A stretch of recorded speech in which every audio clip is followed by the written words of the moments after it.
Hello po, good morning po sa inyong lahat mga ka-ABL. So, andito po tayo ngayon sa ating display center. So, ito po mga ka-ABL, mayroon tayo itong kinukumpleto nating unit. Ito po ay Suzuki D863 na 4x4 yan. Sine-check natin lahat. Kanyang wirings. So, kailangan lang natin i-align yung kanyang front wheel. Yan po. So, check natin. Adjust natin yung tie rod end niya. Dito lang tayo mag-a-adjust nito kung kailangan natin i-align. Dito lang yung i-adjust natin mga ka-ABL. So, yan po. Naka-mugs na to. So, check natin. Air condition to mga ka-ABL. Yung radiator niya. Tapos pinalitan natin to ng bago. Itong wiper niya. Wiper galon niya. Tapos ito yung kanyang, ito original to from Japan. Yung sa coolant niya sa radiator dito po. So ibabalag natin to pagkatapos. So check natin to. Tingnan nyo naman po yung malinis pa yung kanyang radiator. Kadarating lang to dito sa atin. So kinokompleto lang natin para, pero iba-vlog natin to mga ka-ABL. So yan, naka mugs na size 13. So ito po yung loob. Ben, kay Yawi. Pakita lang na tong Yawi. James, palihog ka. So bali pearl white po to mga ka-ABL. Tapos lalagyan pa natin to ng acrylic na plastic dito para sa kanyang canopy. So tingnan natin. Ayan, malapit na namin to makumpleto. So by next week marirelease na natin to. So ito po yung kanyang, dito aming upholstery natin. Yan. Ito talaga yung ginagamit natin. Itong ating German leather. Tapos nakamating na.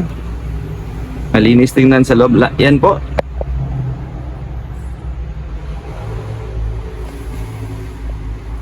Ito po yung mga aircon niya. Yung exhaust niya sa aircon. Ayan. So lalagyan pa natin to ng stereo. Complete po to lahat mga ka-ABL.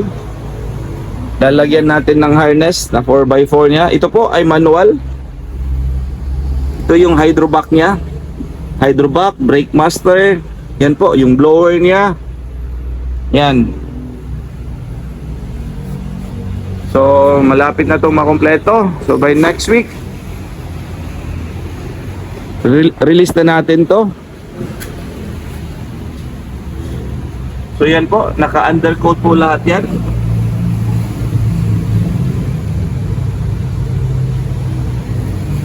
Yung battery, lagayan po yan ng battery mga ka-ABL. Yan po. So chinek natin yung kanyang mga brake shoe, transmission, lining, lahat.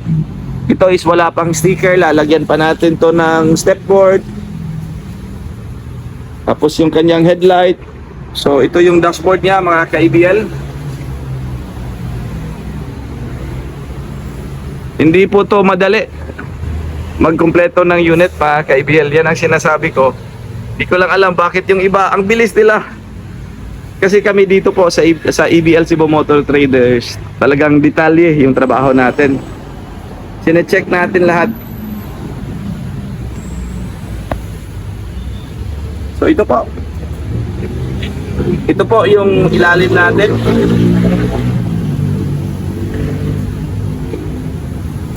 So para kang bumili talaga nitong brand new. Alam nating surplus to. Pero hindi naman natin kinukuan na parang surplus lang talaga. So we see to it na pag-release natin hindi magkakaproblema yung may-ari.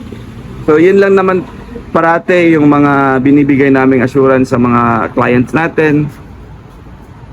So, pasalamat lang tayo kay Sir Peter Agwiking. Talagang masaya siya sa unit niya na dumating sa...